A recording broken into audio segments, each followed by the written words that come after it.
हामी खुसी छौँ। विवाहको अर्थ खुसी हुनु र रमाउनु हो। आज कोही बेखुस हुनुहुन्छ यो भित्र? मलाई लाग्छ कोही छैन। विवाहको उद्देश्य खुसी हुनु र रमाउनु हो। यसकारण हामी सबै खुसी छौँ। विज्ञहरूले के भन्छ भन्दाखेरि पुरुष जातिले गिदीको दाहिने भाग मात्रै प्रयोग गर्छ अरे, स्त्री जातिले गिदीको दुईटै भाग प्रयोग गर्छ अरे। भनेपछि स्त्री चाहिँ पुरुषभन्दा बढी बुद्धिमान हुन्छ। यसैकारण स्त्रीलाई बुद्धिले घर बनाउँछ भनेर भनिएको छ। हितोपदेश 9:1-14:1। हरेक बुद्धिमान स्त्रीले आफ्नो घर निर्माण गर्छे, तर मूर्ख स्त्रीले आफ्नै हातले त्यसलाई भत्काउँछे। म र मेरो घरनाले तर म र मेरो घरना चाहिँ हामी परम प्रभुको सेवा गर्नेछौँ। बुझ्नुभयो नानीहरू? सलोमी के अरे? म र मेरो घरनाले के गर्नेछौँ?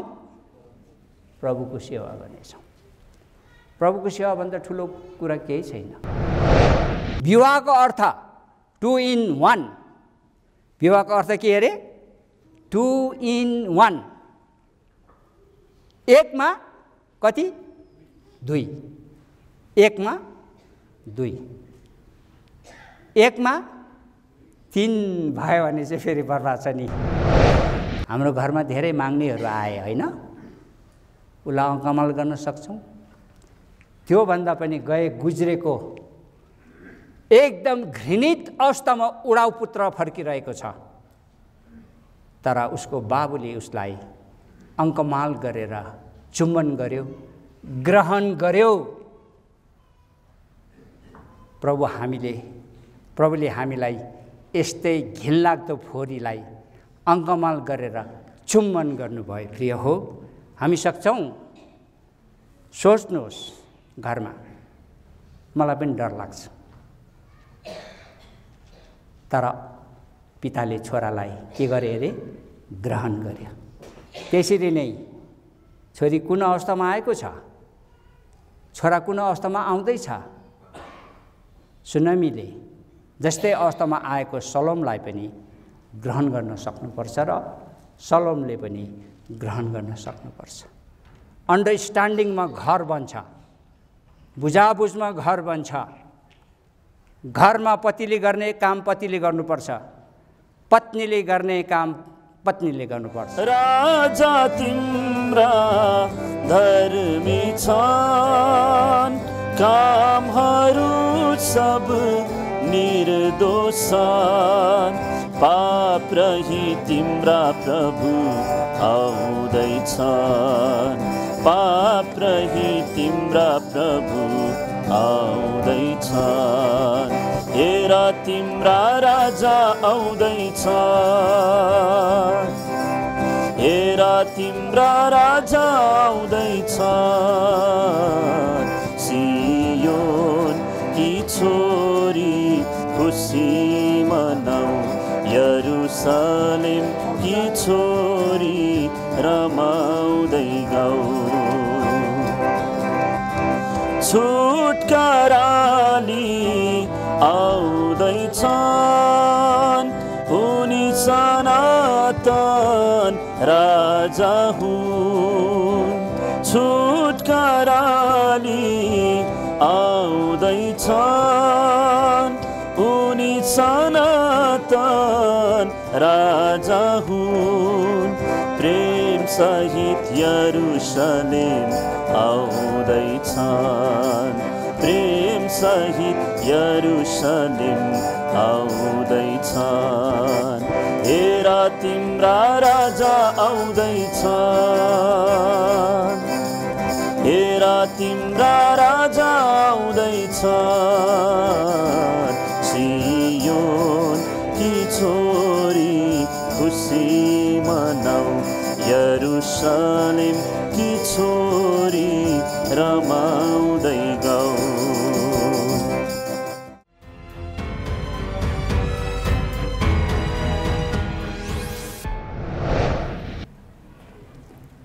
आज यो पवित्र विवाहको सेवा हो। आजको दुलाको नाम सलोम हुनुहुन्छ, जो अमेरिकामा हाम्रो मण्डली एल बेतेलमा सेवा गर्नुहुन्छ। अनि आजको दुलही सुनैमी हुनुहुन्छ, जो पहिला कनानमै सेवा गर्नुहुन्थ्यो। उहाँको मातापिताहरू अनि अहिले धेरै वर्षदेखि युकेमा प्रभुको सेवा गर्दै काम गर्दै हुनुहुन्छ। भन्नुको मतलब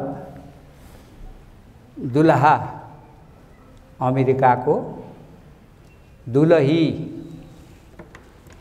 युकेको, दुल्हा दुलीको जति आफन्त नातेदार साथी सङ्गी चिनाजाना छिमेकीहरू जति आउनुभएको छ, उहाँहरूलाई पनि हामी मण्डलीको तर्फबाट जयमसी पनि भन्छौँ, नमस्कार पनि भन्छौँ।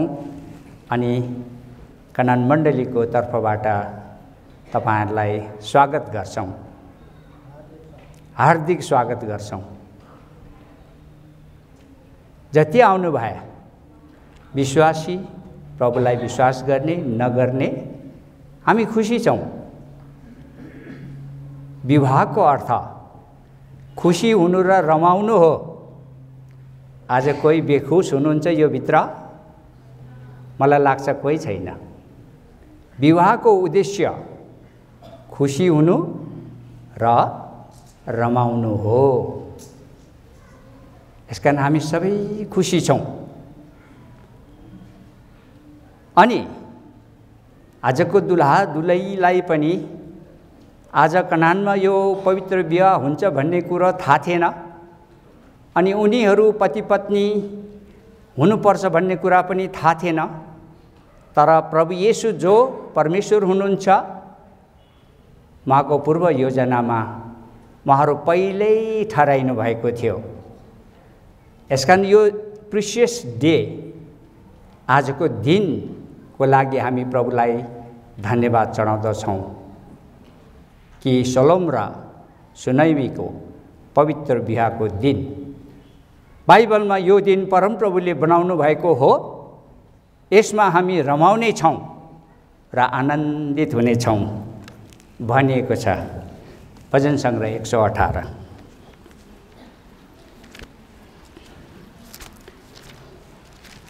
आउनुहोस्, भजन सङ्ग्रह 118 को 23 र 24 पद म पढ्छु।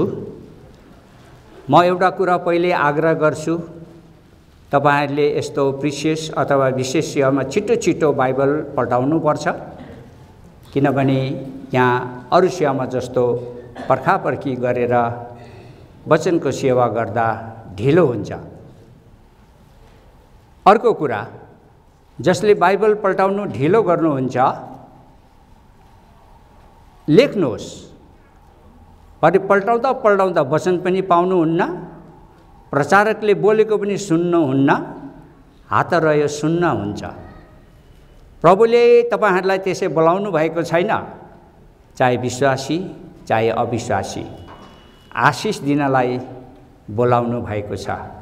किनभने यो आशिषको दिन हो। यसै कारण बाइबल पल्टाउने सम्बन्धमा यो कुरा तपाईहरुले ख्याल गर्नुहोस्।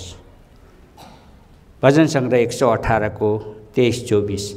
यो परमप्रभुबाट भएको हो, हाम्रो दृष्टिमा यो अद्भुत छ। यो दिन परमप्रभुले बनाउनु भएको हो, यसमा हामी रमाउने छौँ र आनन्दित हुने छौँ। आज सलोम र सलोमीको विवाहको दिन रहेछ, जो प्रभुले ठहराउनु भएको दिनमा हामीलाई प्रभुले ल्याउनु भयो। यसकारण हामी खुसी छौँ, हामी आनन्दित छौँ यो दिनको लागि र परमेश्वरलाई हामी धन्यवाद चढाउँदछौँ। अब आउनुहोस्, विवाहको सम्बन्धमा हामी केही मूल वचनलाई लिन्छौँ अनि त्यसपछि परमेश्वरको वचन हामी सुन्छौँ। परमेश्वर हामी सबै विश्वासी अविश्वासीसँग बात गरेका हौँ। विशेष नयाँहरू जो हुनुहुन्छ, प्रभु येशू को हुनुहुन्छ, प्रभु येशूले हाम्रो लागि के गर्नुभयो, यो कुरा बुझुन् जानुन् अनि प्रभुलाई विश्वास गरेर महान मुक्तिलाई प्राप्त गरून्। यसका आउनुहोस् मूल वचनको रूपमा केही वचनहरू हामी हेर्छौँ। उत्पत्तिको किताब 2 अध्यायको 7 पद। उत्पत्ति 2 अध्यायको 7 पदमा यस्तो लेखिएको छ, जमिन अनि परमप्रभु परमेश्वरले मानिसलाई जमिनको माटोबाट रच्नुभयो अनि तिनको नाकका प्वालहरूमा जीवनको सास फुकिदिनु भयो र मानिस जिउँदो प्राणी बने। यो सास भनेको आत्मा हो। जकरियाको किताब नखोल्नुहोस्, 12को 1 पदमा पनि लेखिएको छ। त्यही उत्पत्ति 2 अध्यायको 18 देखि हामी छिटो छिटो सरसर्ती सबैले सुन्ने भएको हुँदा मै पढिदिन्छु 25 पदसम्म। अनि परमप्रभु परमेश्वरले भन्नुभयो, आदम एक्लो रहनु असल होइन, तिनका निम्ति म तिनीसँग मेल खाने एउटा सहयोगी बनाउने छु। अनि परमप्रभु परमेश्वरले मैदानको हरेक पशु र आकाशको हरेक पंक्षीलाई भुइँबाट रच्नुभयो। अनि आदमले तिनीहरूको के नाम राख्दा रहेछन् सो हेर्न तिनीहरूलाई तिनी कहाँ ल्याउनु भयो। अनि आदमले हरेक जीवित प्राणीलाई जे नाम दिए त्यसको त्यही नाम रह्यो। अनि आदमले सबै घरेलु पशुहरूको, आकाशका पंक्षीको र वनका पशुहरूको नाम राखे, तर आदमका निम्ति तिनीसित मेल खाने सहयोगी पाइएन। अनि परमप्रभु परमेश्वरले आदमलाई गहिरो निन्द्रामा पार्नुभयो र तिनी सुते। अनि उहाँले तिनका करङहरूमध्ये एउटा निकाल्नुभयो र त्यसको ठाउँमा मासु भरिदिनु भयो। अनि परमप्रभु परमेश्वरले जुन चाहिँ करङलाई आदमबाट निकाल्नु भएको थियो त्यसलाई एउटा स्त्री बनाउनु भयो र उसलाई आदमका ल्याउनु भयो। अनि आदमले भने, यो त मेरो हाडहरूको हाड र मेरो मासुको मासु हो, ऊ नारी भनिने छ, किनभने ऊ नरबाट निकालिएकी हो। यसै कारण मानिसले आफ्ना बाबुलाई र आफ्नी आमालाई छोड्नेछ र आफ्ना पत्नीसँग टाँसिनेछ र तिनीहरू एउटै शरीर हुनेछन्। अनि ती दुवै नाङ्गा थिए, आदम र तिनकी पत्नी, तर लजाउँदैन थिए। आदम र हव्वाको पाप ढापिएको छ, उनीहरूको लज्जा देखिँदैन नाङ्गै भए पनि। यसकारण यो विवाहले धार्मिकतालाई पनि देखाउँछ। यो कुरा हितोपदेश 18को 22। हितोपदेश 18को 22 पद मै पढिदिन्छु, समय कम हुने भएको कारणले गर्दा। पेज नम्बर 897, हितोपदेश 18को 22। जसले पत्नी पाउँछ उसले असल कुरा पाउँछ र परम प्रभुबाट कृपा प्राप्त गर्छ। अथवा जसले पति पाउँछ उसले पनि असल कुरा पाउँछ र परम प्रभुबाट कृपा प्राप्त गर्छ। हिब्रूको किताब 13 मा आउनुहोस्। नयाँ नियमको पुस्तक हिब्रू 13 को 4 पद म पढिदिन्छु।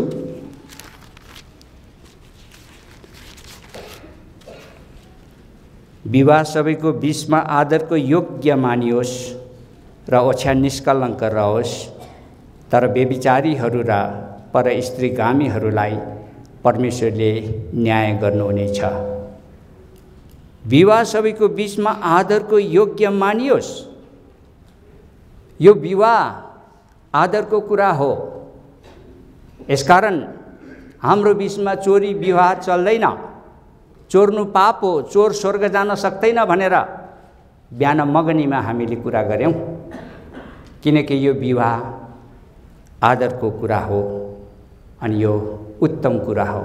विवाह सबैको बीचमा आदरको योग्य मानियोस् र ओछ्यान निष्कलङ्क रहोस्, तर व्यभिचारीहरू र पर स्त्रीगामीहरूलाई परमेश्वरले न्याय गर्नुहुनेछ भन्नुको मतलब कसैले यो विवाहलाई आदरको योग्य मान्दैन अथवा परमेश्वरको इच्छाअनुसार होइन आफ्नो इच्छामा विवाह गर्छ भने परमेश्वरले न्याय गर्नुहुन्छ भन्नुभएको कुरा त्यो हो। जब मानिसको विवाहको विषयमा हामीले कुरा गर्छौँ भने मानिसको सृष्टिको विषयमा पनि हामीले कुरा गर्नुपर्छ। अनि यो विवाह भनेको के हो, मगनी भनेको के हो, यो कसको रीति हो, यो कहाँबाट आएको हो, यो कुरा हामीले जान्न आवश्यक छ। सृष्टिको वर्णन गर्नुपर्छ भन्दैमा अब तपाईले अब चाहिँ बिताउने रहेछ नभन्नुहोस्, सर्टकटमा प्रभुले हामीलाई सहायता गरेका हुन् बोल्न र सुन्न। तर परमेश्वरको वचन सुन्दा हुँदी हामीले ध्यानसँग सुन्नुपर्छ। यदि हामीले ध्यानसँग सुनेनौँ भने परमेश्वरको वचन हामीले बुझ्न सक्दैनौँ। जब बुझ्न सक्दैनौँ आशिष पाउँदैनौँ। यसकारण अब हामी अघि बढौँ। अहिले हाम्रो आँखाले देखेको यो घाम जुन तारा नक्षत्र, खोला नाला पहाड पर्वत, पशु प्राणी पंक्षी मानिस जाति केही पनि थिएन, केही पनि थिएन। शून्य भाग मात्रै थियो, स्पेस। जसरी अहिले हामी पृथ्वीमा उभिएर उँभो हेऱ्यौँ भने आकाश देख्छौँ, आकाशको मुनि केही पनि हुँदैन, त्यस्तै थियो। अनि परमेश्वरले अब म सृष्टि गर्छु भनेर विचार गर्नुभयो अनि साँच्चै नै सृष्टिको काम पनि सुरु गर्नुभयो। तर परमेश्वरलाई कुनै काम गर्दा हुँदी मानिसलाई जस्तो पसिना बगाउनु पर्दैन। मानिसले कुनै काम गर्दा हुँदी ढङ्ग नपुग्दा खोइ यो काम त कसरी गर्नु हो, मलाई त पारै आएन, उसको पसिना छुट्छ, उसलाई त्यो काम गर्नु गाह्रो हुन्छ। तर परमेश्वरलाई हुँदैन। परमेश्वरले कुनै काम गर्नलाई हात पनि लाउनु पर्दैन। मुखको शब्दले उहाँले सृष्टि गर्न सक्नुहुन्छ। यसै कारण परमेश्वरले भन्नुभयो आकाश भइजा। आकाश आफ्नो ठाउँमा फैलिएर बस्यो भनेर भन्छ। आकाशमा उड्नलाई पंक्षीहरू भइजाऊ, भइगयो। अरू सबै यावत थोक खोला नाला पहाड पर्वत भइजाऊ, जीवजन्तु भइजाऊ, वनका पशु घरेलु पशु भइजाऊ, भइगयो भनेर भन्छ। यो परमेश्वरको वचन बाइबल जो छ, यो बाइबलबाट हामी कुरा गर्छौँ। यो बाइबल परमेश्वरले लेख्नु भएको वचन, यसकारण यो सत्य छ, यसमा कुनै कुरा गल्ती हुँदैन। अहिले हामीले गर्दै गरेको कुरा उत्पत्तिको कुराबाट हामीले कुरा गर्दैछौँ। कुनै व्यक्तिले मानव प्रभु यीशुलाई विश्वास गर्न चाहँदैन भने पनि आफ्नो सृष्टिको विषयमा त उसले बुझ्न आवश्यक छ। म को हुँ, कहाँबाट आएँ, कसले सृष्टि गर्नुभयो, त्यो त जान्न आवश्यक छ नि। म को हुँ, कहाँबाट आएँ भन्ने कुरा समेत मानिसलाई थाहा भएन भने त्यो मानिसको जीवन के हो र? परमेश्वर को हुनुहुन्छ, कसरी परमेश्वरले किन मलाई सृष्टि गर्नुभयो, त्यो कुरा कुनै मानिसले जान्दैन र बुझ्दैन भने उसको जीवन निराश र खल्लो हुन्छ। यसकारण सबैले आफ्नो विषयमा, परमेश्वरको विषयमा, आफ्नो सृष्टिको विषयमा जान्नु आवश्यक हुन्छ। त यस प्रकारले परमेश्वरले 5 दिनसम्म सारा पृथ्वीमा भएका यावत थोकलाई सृष्टि गर्नुभयो।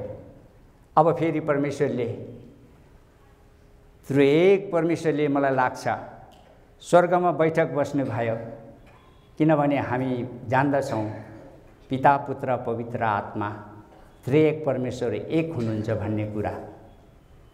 किनभने मानिसलाई सृष्टि गर्दा हामी मानिसलाई हामी भनेर बहुवचनमा सम्बोधन गर्नुभएको छ, जसको कारणले निश्चय हामी बुझ्छौँ त्रिएक परमेश्वरको बैठक छ र उहाँले भन्नुभयो हामी मानिसलाई हाम्रो समानतामा बनाऊ।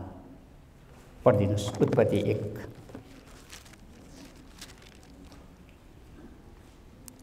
1:26 पद। अनि परमेश्वरले भन्नुभयो हामी मानिसलाई हाम्रै स्वरूपमा हाम्रै समानतामा बनाऊ। त हेर्नुहोस् परमेश्वरले सबै थोक सृष्टि गर्नु भएपछि अब यो सारा सृष्टिको थोकमाथि अधिकार गर्ने को? यसको अधिपति कसलाई तुल्याउने? परमेश्वरले मानिस भन्नुभयो अनि मानिसलाई आफ्नो समानतामा बनाउनु भयो। जो हामीले पढ्यौँ अघि, यस प्रकारले सबै थोक बनाउँदा हुँदी पहिलो दिन दोस्रो दिन हुँदै गयो अनि परमेश्वरले राम्रो भयो असल भयो भन्दै जानुभयो। तर जुन दिन परमेश्वरले मानिसलाई बनाउनु भयो यो त अति असल भयो। उत्पत्ति 1:31 म पढिदिन्छु।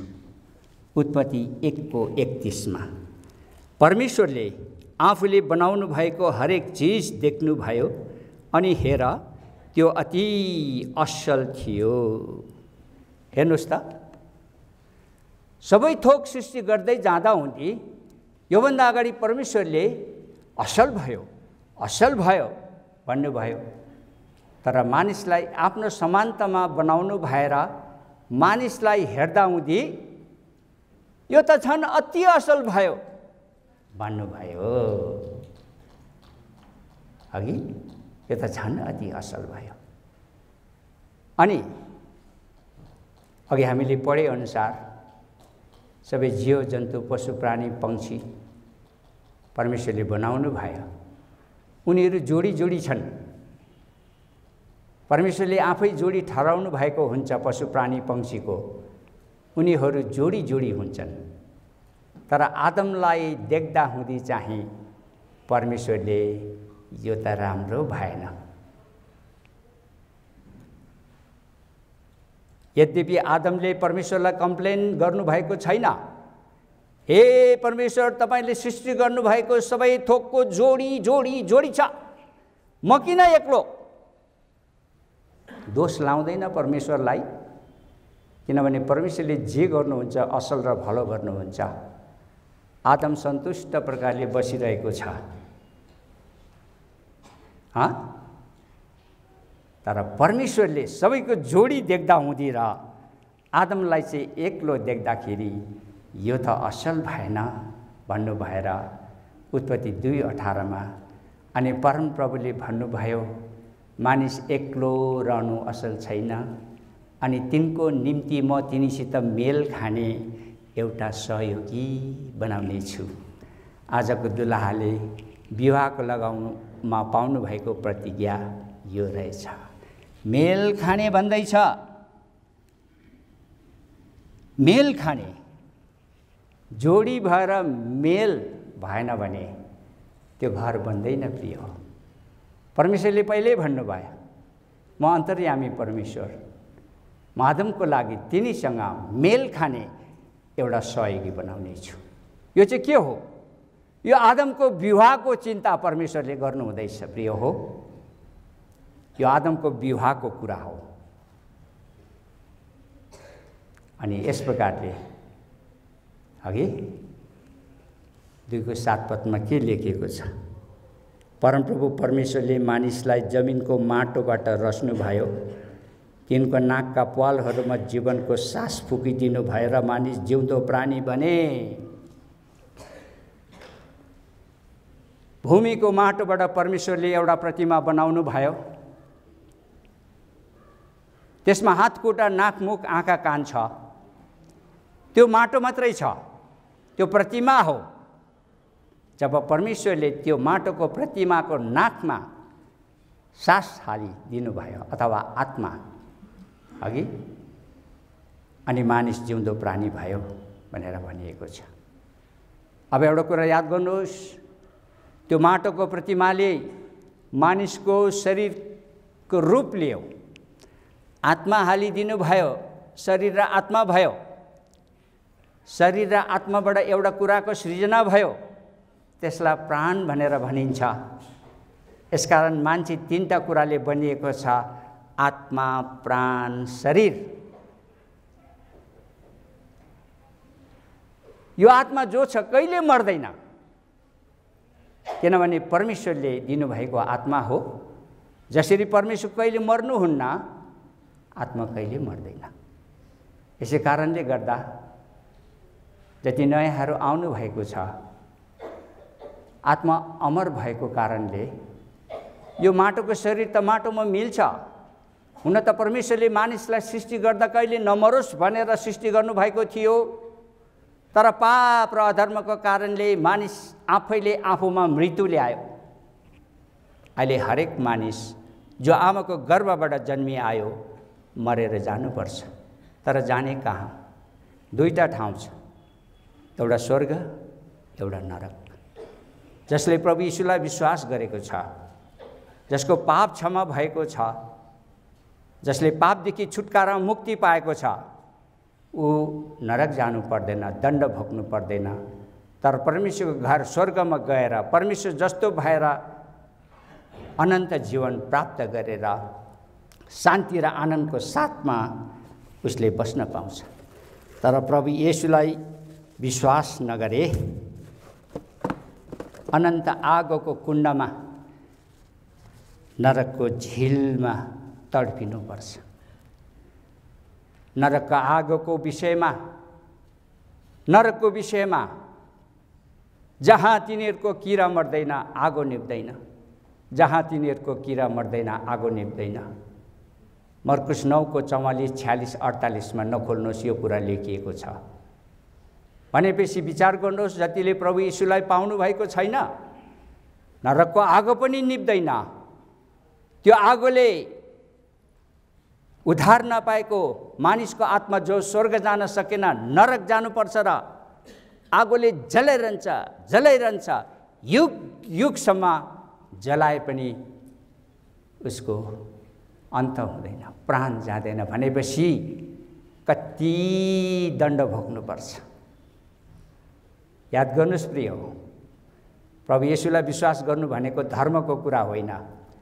धर्म त यशाया 64:6 परमेश्वरको दृष्टिमा थाङ्ना लुगा सर, धर्मले मुक्ति दिँदैन। अनि यो हामीले प्रभु यीशुलाई विश्वास गरेको न त धर्मको कुरा हो, न त राजनीतिको कुरा हो। यो त मानिस जन्मेको पापी हो। भजन सङ्ग्रह 51:5 यस्तो लेखिएको छ, हेर्नुहोस् म अधर्ममा उत्पन्न भएँ र पापमा मेरी आमाले मलाई गर्भधारण गरिन्। यसकारण मानिस जन्मेको पापी अब स्वर्ग जानको लागि प्रभु यीशुको रगतले पाप धोइ माग्नै पर्छ। प्रभु यीशु हामीलाई सृष्टि गर्नुहुने परमेश्वर हुनुहुन्छ। हामीलाई मुक्ति दिनलाई परमेश्वरले के गर्नुभयो? स्वर्ग पृथ्वीको सृष्टिकर्ता मालिक प्रभु यीशु, जो हामी पापी थियो, हामीले दण्ड भोग्नु पर्ने थियो, हाम्रो सट्टामा कल्वरीको क्रुसमा हातमा काँटी, खुट्टामा काँटी, शिरमा काँडाको मुकुट, कोखामा भाला रोपी मागिकन आफ्नो प्राणलाई अर्पण गर्नुभयो। हामी पापी थियौँ, हामीले दण्ड भोग्नु पर्ने थियो। नरकमा गएर युगानुयुगसम्म आगोमा जल्नु दोस्रो मृत्यु भनिएको छ प्रकाशको किताब 21को 8 पदमा। जुन दण्ड र मृत्युको कहिले अन्त हुँदैन, त्यति साह्रो डरलाग्दो दण्ड भोग्नु नपरोस् भनेर प्रभु येशूले हाम्रो लागि दण्ड भोगिदिनु भयो। के प्रभु येशू हाम्रो बाबु होइन? हामीलाई सृष्टि गर्नुहुने परमेश्वर होइन रहेछ त? विचार गर्नुहोस् प्रिय हो, आजै प्रभु येशूलाई विश्वास गरी महान मुक्तिलाई प्राप्त गर्नुहोस् र त्यो नरकको दण्डदेखि छुटकारा पाई स्वर्गको भागीदार बन्नुहोस्। प्रभु येशू तपाईलाई मुक्ति दिन तयार हुनुहुन्छ। कल्वरीको क्रुसबाट 2 हात फैलाएर प्रभु येशूले तपाईलाई बोलाइरहनु भएको छ। मलाई हेर, मलाई हेर र बाँच भनेर प्रभुले भनिरहनु भएको छ।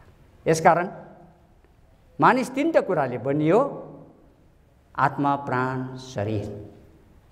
अनि यो आत्मा जो छ परमेश्वरसँग सम्बन्ध राख्छ। पशु प्राणीले परमेश्वरसँग सम्बन्ध राख्दैन। यसै कारण धेरैले पशुमा आत्मा हुन्छ भनेर भन्छ। त्यो सत्य कुरा होइन। हामी विश्वासीलाई कसैले सोध्यो भने जवाब दिन सक्नुपर्छ। के भन्नुपर्छ? होइन हो, मानिसलाई त परमेश्वरले सृष्टि गर्दा नाकमा आत्मा हालिदिनु भएको छ। बाँदरलाई सृष्टि गर्दा आत्मा हालिदिनु भएको छैन, भइजा भनेर भएको हो। यसकारण उनीहरूमा शरीर र प्राण मात्रै छ, आत्मा छैन भनेर भन्न सक्नुपर्छ। अघि अब हेर्नुहोस्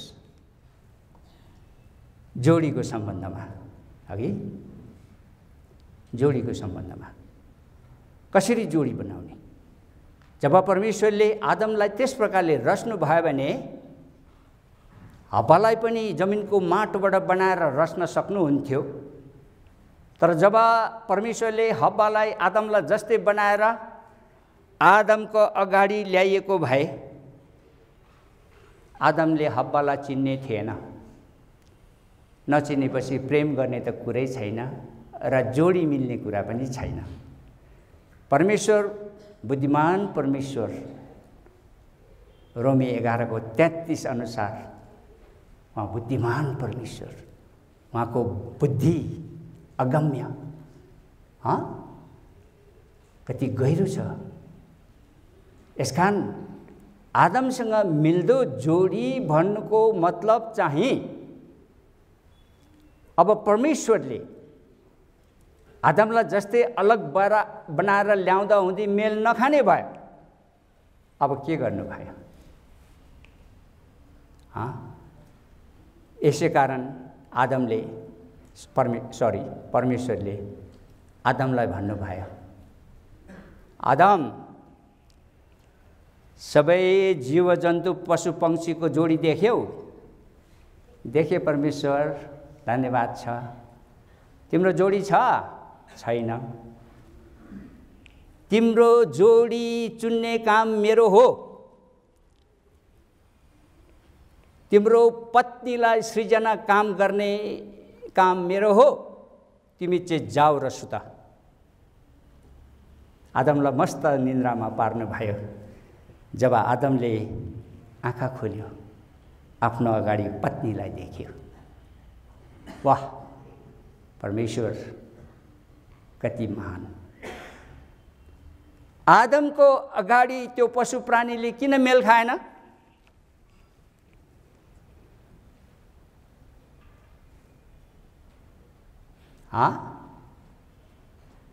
कुकुरनीलाई ल्याइयो मेल खान्छ कि भनेर। आदमले के गरे? हात्तीलाई ल्यायो, हेर्दै डर लाग्दो। आदमसँग मेल खाएन। किन मेल खाएन? यसको धेरै अर्थहरू छ। आदमको आफ्नो बडीसँग अर्काको बडी एक हुन सक्दैन। यो संसारमा मानिस जातिको मात्र विवाह हुन्छ, पशु प्राणीको विवाह हुँदैन। के हुन्छ भन्नुहोस् त? अघि भनिसक्यौँ, परमेश्वरले अघि नै उनीहरूलाई जोडी ठहराइसक्नु भएको छ। यस कारणले गर्दा पशु प्राणीको आदमसित मेल खाएन अनि कहिले पनि खाँदैन। परमेश्वरको सृष्टि मानिस हो, पशु प्राणी पंक्षी पशु प्राणी हो, यसकारण मेल खाएन। बुझ्नुभयो?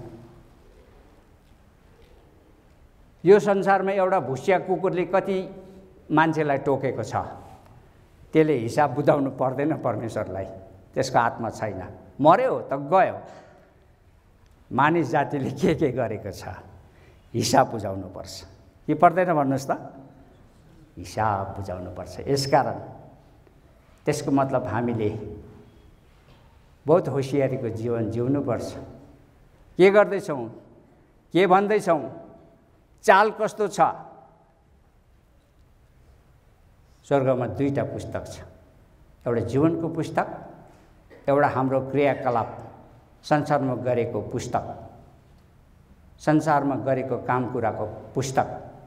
त्यही पुस्तकबाट हाम्रो न्याय हुन्छ। पहिला पत्रुस 4:17 अनुसार त न्याय त पहिला हामी मानिस जातिबाट हुन्छ। यसैकारण हेर्नुहोस्, कतिवटा उदाहरण भयो पशु प्राणीसँग आदमको मेल नखाएको।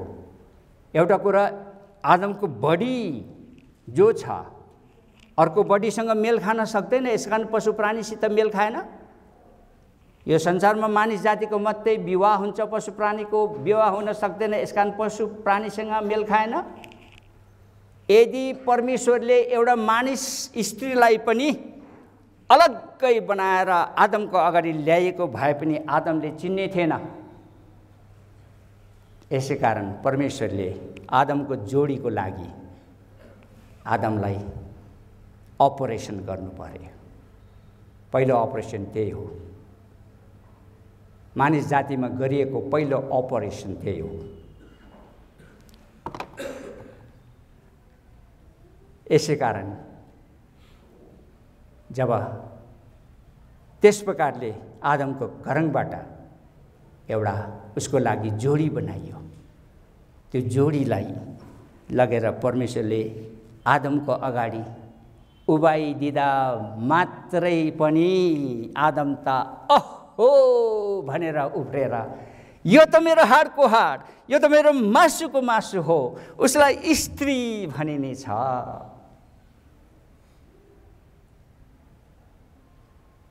हिब्रूमा इश अनि ईशा भनेर भनिएको छ। आदम कति खुसी भयो।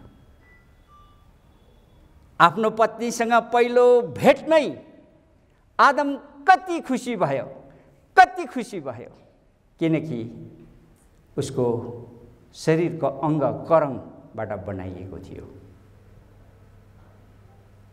यसकारण आदमको यो मिल्ने सहयोगी यस प्रकारले परमेश्वरले बनाउनु भयो। प्रिय हो, अब करङबाट बनाउनुको अर्थ धेरै छ, धेरैलाई थाहा छ।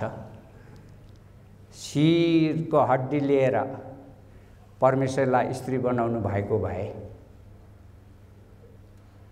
पतिले अलिकति के भने कि होसियार है होसियार, म त तपाईँको त शिर पो हो त शिर,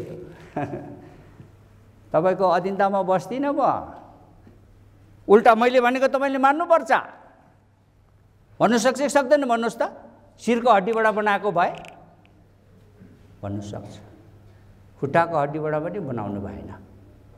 यदि खुट्टाको हड्डीबाट परमेश्वरले हब्बा बनाउनु भएको भए फेरि आदमले के भन्थे त? ओइ त मेरो खुट्टा हो, यहाँ आइज लितिबिती पारिदिउँ।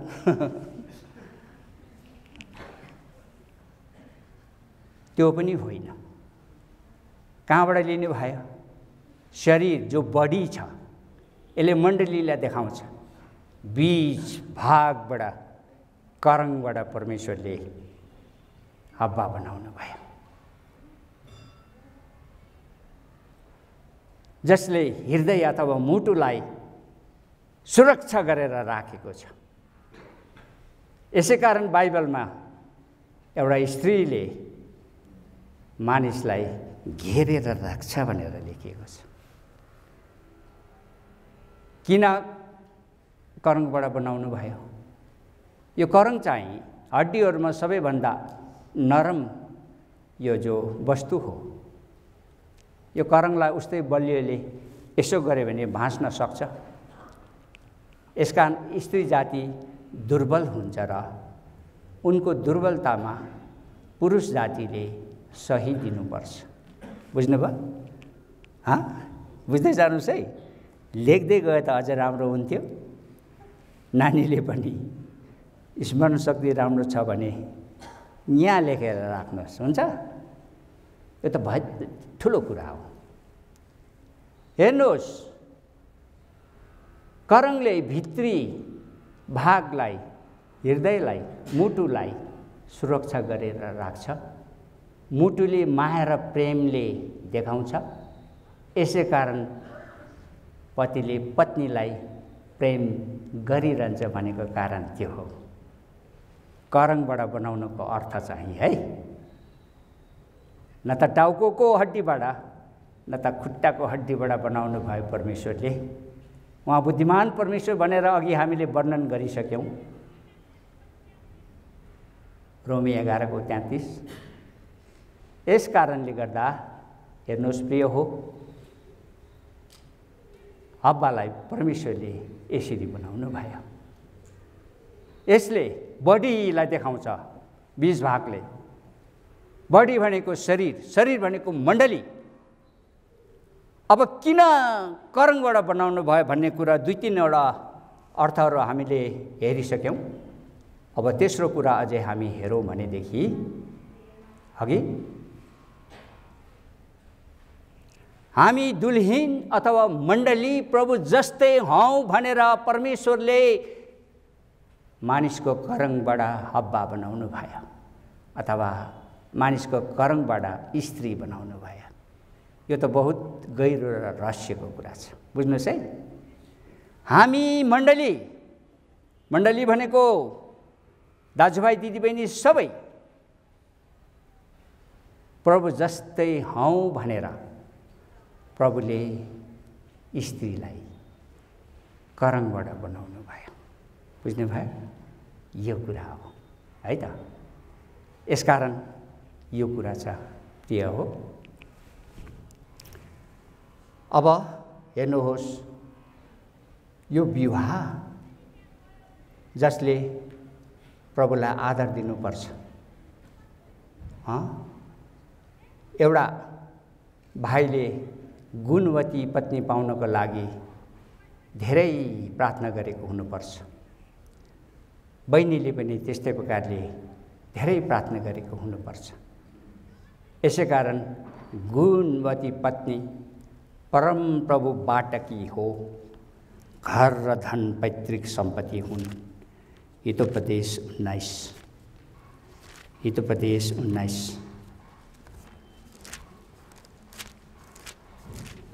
म पढिदिन्छु 14 पद।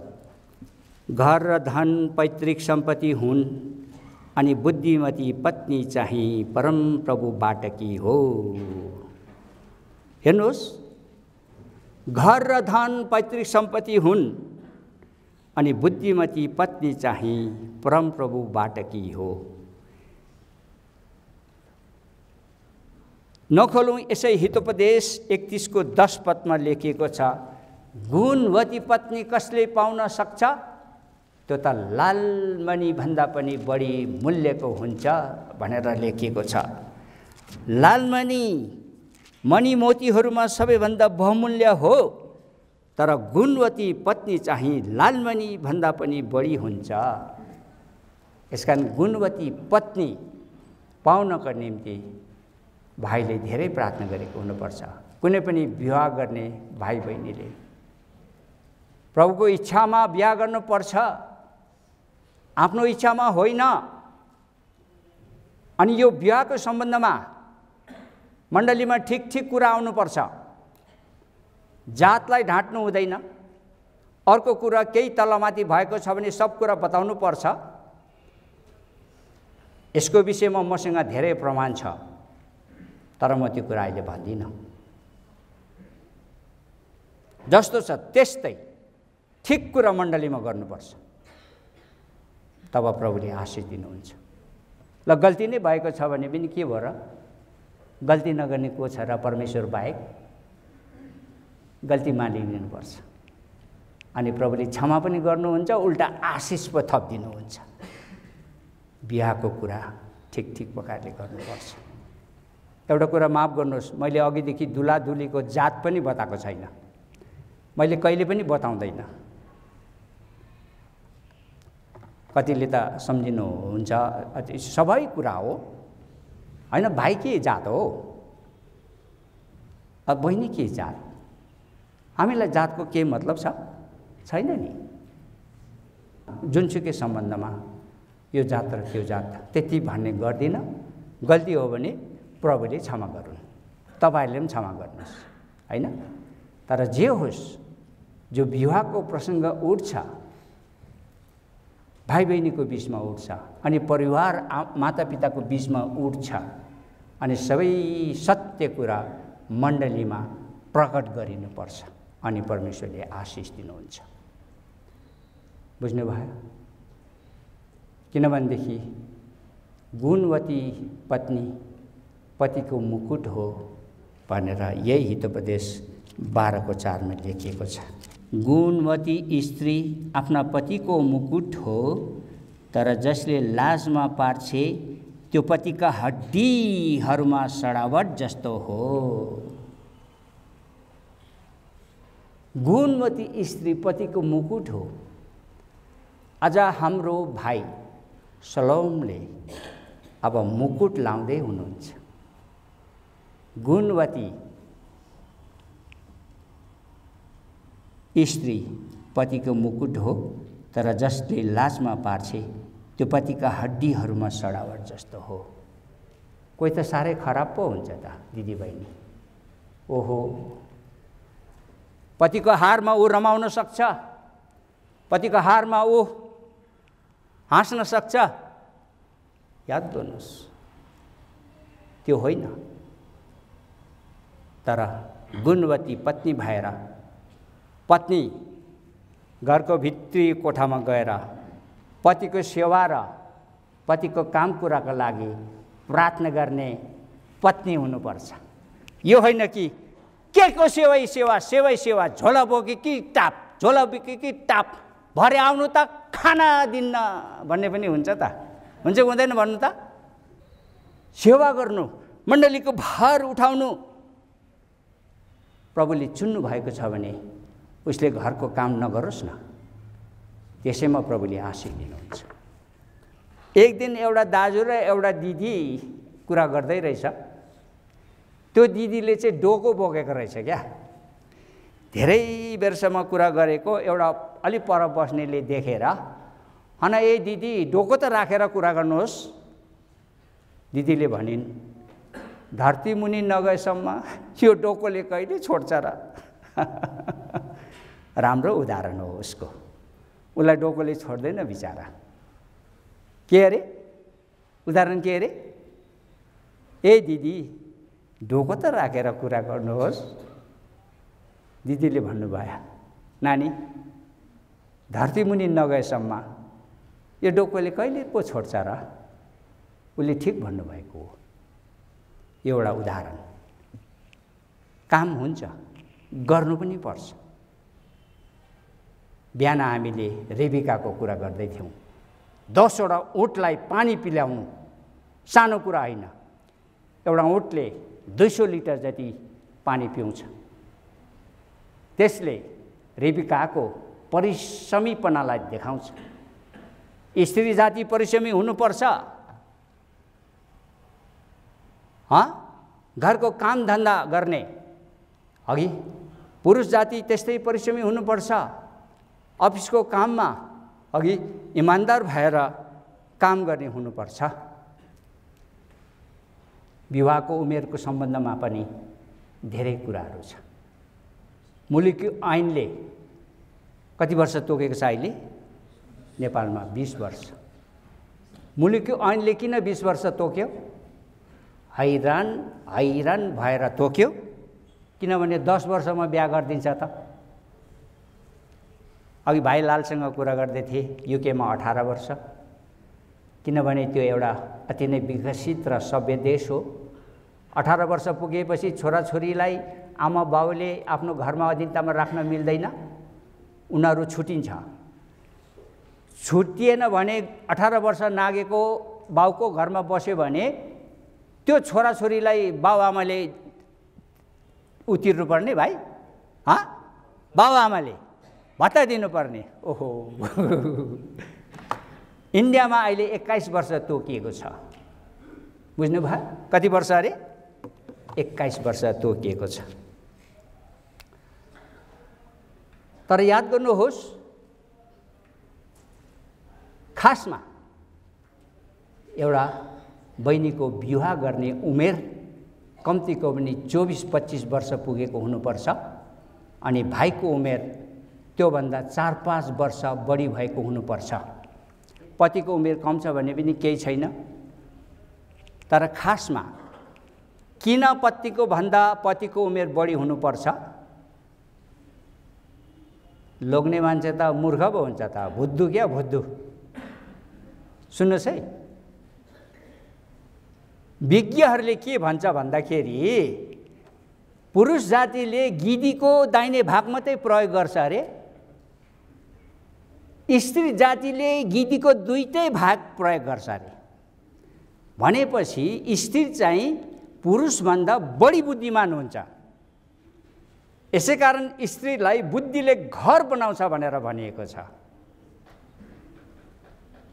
हितोपदेश 9:1-14:1। हरेक बुद्धिमान स्त्रीले आफ्नो घर निर्माण गर्छ, तर मूर्ख स्त्रीले आफ्नै हातले त्यसलाई भत्काउँछ। सुन्नुभयो?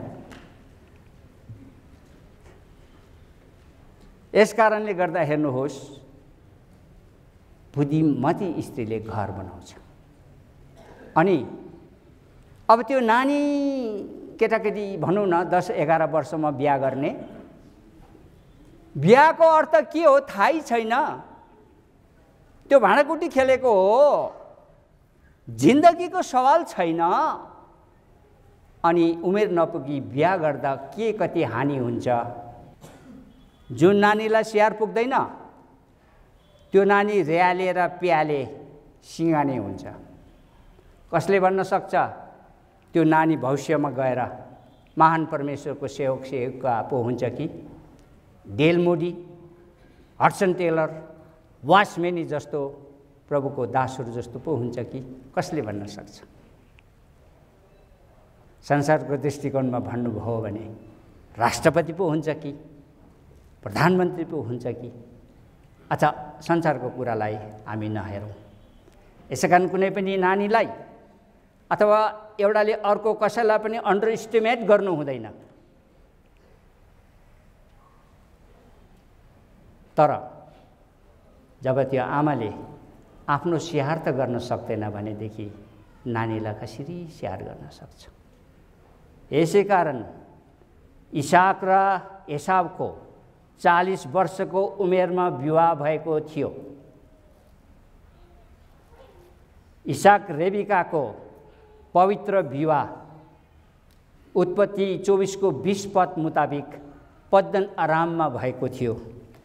पद्दन आरामले परमेश्वरको मण्डलीलाई देखाउँछ। त्यो पवित्र विवाह र सफल विवाह थियो। यसैकारण परमेश्वरले अब्राहम, इसाक र याकुबको परमेश्वर भन्न शर्माउनु भएन। प्रिय हो, उनीहरूको विवाह ठिक प्रकारले भएको थियो। त्यो पवित्र विवाह थियो। यसकारण विवाह पवित्र हुनुपर्छ। याद गर्नुहोस्, विवाह पवित्र हुनुपर्छ। आफूले रोजेर होइन, परमेश्वरको चुनावमा जसरी परमेश्वरले आदमको लागि जोडी दिनुभयो त्यस प्रकारको चुनावमा के गर्नुपर्छ? विवाह हुनुपर्छ। यो घर बनाउने काम बहुत होसियारी साथ गर्नुपर्छ। त्यसको लागि धेरै प्रार्थना गर्नुपर्छ पति पत्नीले। अनि पति पत्नीले भन्नुपर्छ, हे परमेश्वर, हामी परिवार मिलेर तपाईको सेवा गर्नेछौँ। योशु 24:15 को अन्तिम पदमा जोसुकैले जेसुकै गरोस्, तर म र मेरो घरानाले हामी परमेश्वरको सेवा गर्नेछौँ। अन्तिम भाग पढ्नुहोस् त, म र मेरो घरानाले। तर म र मेरो घराना चाहिँ हामी परमप्रभुको सेवा गर्नेछौँ। बुझ्नुभयो नानीहरू? सलोम सलोमी के अरे? म र मेरो घरानाले के गर्नेछौँ? प्रभुको सेवा गर्नेछौँ। प्रभुको सेवाभन्दा ठुलो कुरा केही छैन। प्रभुले पवित्र सन्तान चाहनुहुन्छ। मलाकी 2:14-15 अहिले त्यो नखोल्नुहोस्, पछि पढ्न सक्छौँ। पवित्र सन्तान चाहनुहुन्छ। आमा बाबु राम्रो भयो भने छोराछोरी राम्रो हुन्छ, नत्र भने आशिष हुँदैन। परमेश्वरलाई पहिलो स्थान दिने जोडी हुनुपर्छ पति पत्नी, हरेक विश्वासी। परमेश्वरको डर मान्ने, प्रभुको सेवा गर्ने परिवार हुनुपर्छ। परमेश्वरले त्यसै आशिषको झरी वर्षाउनुहुन्छ। बुझ्नुभयो? यसकारण यो विवाह जो छ अति खुसी र आनन्दको कुरा हो, रमाहटको कुरा हो। अन्त राम्रो हुनको निम्ति सुरु राम्रो हुनुपर्छ, होइन टेक भाइ? हालेलुया। अन्त राम्रो हुनको निम्ति सुरु के हुनुपर्छ अरे? सुरु राम्रो हुनुपर्छ। आफ्नो छोराछोरी राम्रो हुनको निम्ति आमा बाबु राम्रो हुनुपर्छ। कुरा बुझ्ने भाइ? यो कुरा जवान भाइ बहिनीहरू जति हुनुहुन्छ, आफ्नो इच्छाले बिहा नगर्नुहोस्। जसरी परमेश्वरले आदमको लागि आदमलाई भन्नुभयो, आदम सबै जीव जन्तुको जोडी देख्यौ? देखे परमेश्वर, यो पनि मैले बनाइदिएको हो, जोडी जोडी। अब तिम्रो लागि जोडी चुन्ने काम तिम्रो होइन, मेरो हो। तिमी जाऊ, सुत। गयो, परमेश्वरको आज्ञा पालन गर्यो, सुत्यो। परमेश्वरले करङ निकालेर त्यसबाट एउटा स्त्री बनाएर उसको अगाडि ल्याइयो। मिल्दो सहयोगी परमेश्वरले दिनुभयो। सौन्दर्य भ्रमात्मक कुरा हो भनेर लेखिएको छ। सिम्सनको विवाह सफल भएन प्रिय हो। यसै कारण एउटा विश्वासी बहिनीले विश्वासी भाइसँग बिहा गर्नुपर्छ, विश्वासी भाइले विश्वासी बहिनीसँग बिहा गर्नुपर्छ। सलोफादको छोरीहरूको सम्बन्धमा यो विवाहलाई पैतृक सम्पत्ति पाउनु भनिकन लेखिएको छ। आज सलोम भाइले एउटा विश्वासी छोरी सुनाइमीलाई बिहा गर्दै हुनुहुन्छ, पैतृक सम्पत्ति पाइरहनु भएको छ। यो पैतृक सम्पत्ति हो। सलोफादको छोरीहरूको विषयमा यो कुरा लेखिएको छ। किनभने धेरै ठाउँमा लेखिएको छ। प्रस्थान 2:1 व्यवस्था 22:10 गोरु र गधासँगै नारिन सक्दैन। यसै कारण अघि हामीले मगनीभन्दा अगाडि भाइ बहिनीलाई कडाकडीको साथमा सोध्यौँ। सर्वप्रथम प्रश्नै त्यो थियो कि उद्धारको निश्चयता छ कि छैन। भाइले उद्धार पाएको छ, बहिनीले छैन भने, बहिनीले उद्धार पाएको छ, भाइले छैन भने त्यो विवाह पनि सफल हुन सक्दैन। विश्वासी हो तर उद्धार पाएको छैन भने त्यो विवाह सफल हुन सक्दैन। एउटै जुवामा नारिनुपर्छ, तब घर बन्छ। अविश्वासीको त कुरै छोडिदिउँ, स्यामसनको कुरा हामीले हेरिसक्यौँ। हेर्नुहोस् त, यसकारण यो विवाह खेलाइसी होइन प्रिय हो। जीवनभरको सवाल छ, जीवनभरको सवाल छ। घर बन्नुपर्छ। पति पत्नीमा मिलाप भएन भने आँसुसँग भात खानुपर्छ, आँसुसँग। घरमा सब कुराको भरपुरी किन नहोस्? घरमा प्रेम छैन भने अघि त्यो कति दुःखको कुरा हुन्छ। यसै कारणले गर्दाखेरि घरमा प्रेम हुनुपर्छ।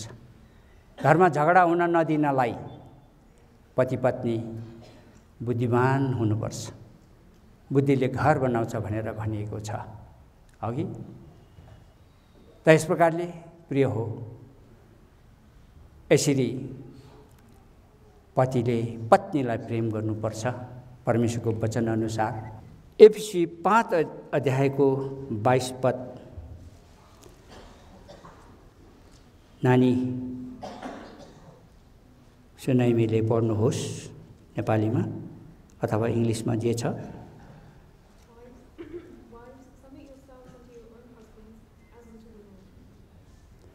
हे पतिहरू हो, प्रभुको अधीनमा रहे चाहिँ आफूलाई आफ्ना पतिको अधीनमा सुम्प। बुझ्नुभयो सुनाइमी? आफूलाई कसको अधीनमा सुम्पिनुपर्छ अरे? पतिको अधीनमा सुम्पिनुपर्छ। जब एलिएजरसँग रिबेका आउँदै छिन् उठमा चढेर, जब अब इसाक चाहिँ साँझ पख ध्यान गर्न गएका थिए, इसाकको प्रार्थनाको जीवनलाई देखाउँछ। उसले प्रार्थना गरिरहेको थियो, मेरो निम्ति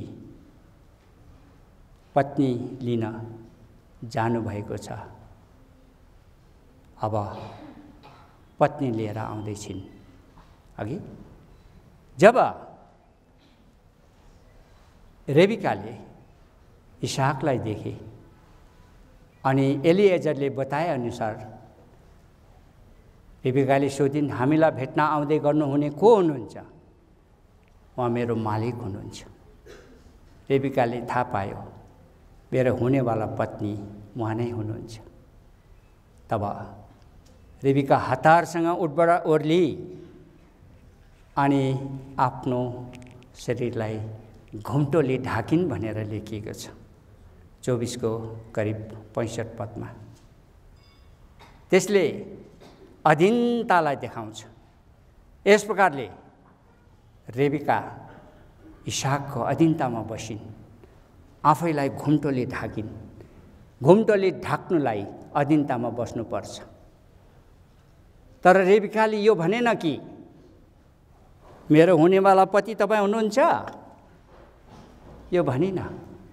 हो भन्थ्यो होला यदि रेबिकाले त्यस्तो सोधेको भए, उसो भए मलाई हेर्नु त म कति सुन्दरी छु। एलियाजरले गवाही दिएको छ, जब इनारमा पानी भर्न रेबिका आइन्, कन्या हेर्नमा अति सुन्दरी भनेर भनिएको छ। सुन्नुभयो? कन्या अथवा रेबिका हेर्नमा सुन्दरी मात्र होइन। पढ्नुहोस् 24 को अन्तिम पदतिर। अब सुन्नुहोस्, यहाँ रेबिका हेर्नमा अति सुन्दरी भनेर भनिएको छ। तर रेबिकाले आफ्नो सुन्दरतालाई प्रकट गर्दैन प्रिय हो। तर उसले भन्दैछ, म त तपाईँको पत्नी हुन आउँदैछु। यसकारण प्रभुको वचनले भनेअनुसार म तपाईँको अधीनतामा बस्छु। घुम्टो लिएर आफूलाई ढाकिन् भनेर लेखिएको छ। यस प्रकारले पत्नी चाहिँ केमा बस्नुपर्छ अरे? पतिको अधीनतामा बस्नुपर्छ। अनि 33 पदमा यस्तो लेखिएको छ, तरै पनि तिमीहरूमध्ये हर एकले आफ्नी पत्नीलाई आफैलाई झै प्रेम गरोस् अनि पत्नीले आफ्ना पतिको डर मानोस्। यहाँ पतिले पत्नीलाई प्रेम गर्ने र पत्नीले पतिको डर मान्ने कुरा लेखिएको छ। डर मान्ने सम्बन्धमा याद गर्नुहोस्, जब पत्नीले पतिको डर मान्नुपर्छ भने पतिले पनि पत्नीको डर मान्नुपर्छ। पतिले पत्नीलाई प्रेम गर्नुपर्छ भने पत्नीले पनि प्रेम गर्नुपर्छ।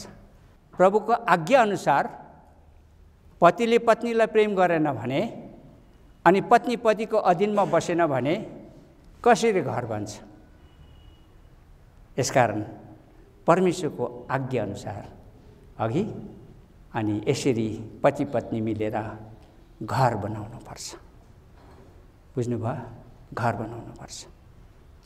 हो, यो एउटा आज्ञा हो। यो आज्ञालाई तपाईँहरूले पालन गर्नुपर्छ।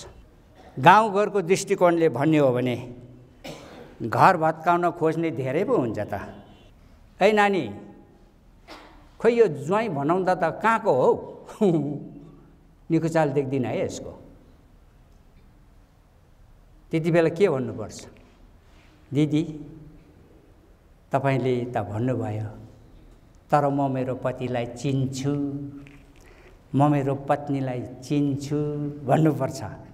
तपाईँले यति कुरा भनिहाल्नुभयो, अबदेखि चाहिँ यस्तो कुरा गर्नु नआउनुहोस् है। बुझ्नुभयो हो कि होइन?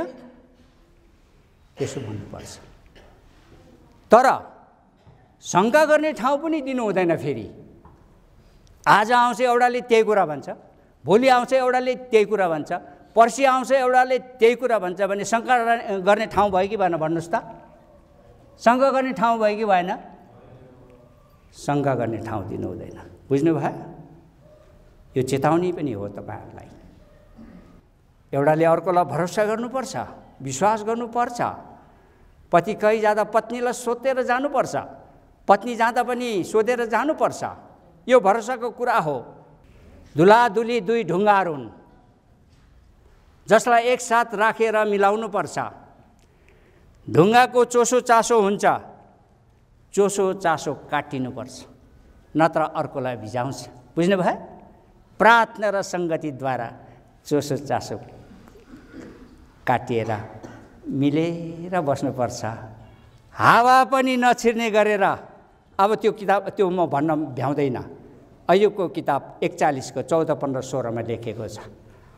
पति पत्नी यति साह्रो मिलेर बस्नुपर्छ कि हावा पनि छिर्नु हुँदैन। त्यसको मतलब छुट्टिनु हुँदैन। विवाहको अर्थ 2 in 1। विवाहको अर्थ के अरे? 2 in 1। एकमा कति? 2। एकमा 2। एकमा 3 भयो भने चाहिँ फेरि बर्बाद छ नि, होइन? छैन? एकमा 3 भयो भने बहुत डरलाग्दो कुरा हुन्छ। भरोसा गर्नुपर्छ एउटाले अर्कोलाई, एउटाले अर्कोलाई ग्रहण गर्नुपर्छ। ग्रहणको सम्बन्धमा अलिकति कुरा भनिदिउँ म। जब उडाउ पुत्र आफ्नो दशालाई देखेर बाबुको घरमा फर्कियो, कस्तो अवस्थामा फर्कियो? हामी त्यस्तै थियौँ। खाना नपाएर, ननुहाएर, लुगा फेर्न नपाएर, हुनसक्छ टाउकोमा जुम्रा परेको थियो, अनि उसको शरीरको लुगा मैलाको कारणले झिँगा पनि बस्न सक्दैन थियो होला। कति साह्रो गन्ध आउने, मुख नधोएको ननुहाएको कारणले गर्दा अनुहारको पसिना त्यो मैलाबाट बग्दाखेरि खोला जस्तो देखिन्थ्यो होला। कस्तो अवस्थामा आयो त्यो उडाउ पुत्र। त्यस्तो अवस्थामा आएको उडाउ पुत्रलाई जब उसको बाबुले टाढेबाट देख्यो, अनि लेखिएको छ लुका 15को 20 पदमा, सुन्नुहोस्, दयाले भरियो अरे, अनि ऊ दगुरेर गएर आफ्नो छोरालाई अङ्कमाल गर्यो र चुम्बन गर्यो। हाम्रो घरमा धेरै माग्नेहरू आए, होइन? उसलाई अङ्कमाल गर्न सक्छौँ? त्योभन्दा पनि गए गुज्रेको एकदम घृणित अवस्थामा उडाउ पुत्र फर्किरहेको छ, तर उसको बाबुले उसलाई अङ्कमाल गरेर चुम्बन गर्यो, ग्रहण गर्यो।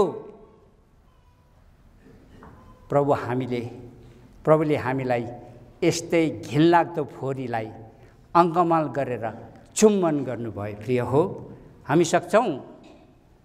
सोच्नुहोस्, घरमा मलाई पनि डर लाग्छ, तर पिताले छोरालाई के गरे अरे? ग्रहण गर्यो।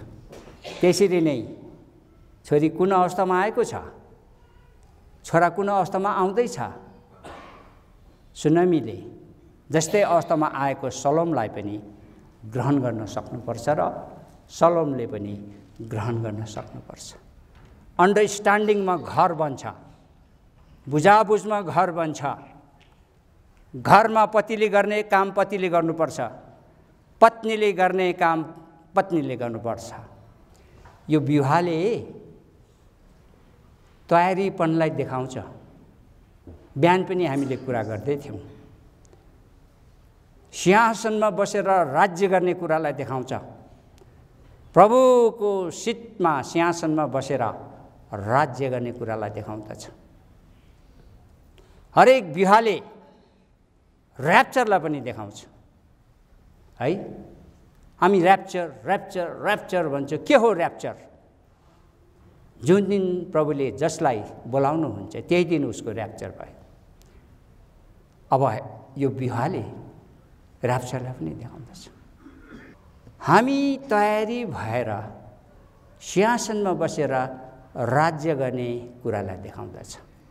तर त्यो राज्य गर्नको लागि हामी पुत्रत्वको दर्जामा आउनुपर्छ। यसैकारण तपाईँ हामी त्यो पुत्रत्वको दर्जामा आइ नपुगेको कारणले गर्दा अनि हामी त्यो राज्य गर्ने अवस्थामा नपुगेको कारणले, तयारी नभएको कारणले गर्दा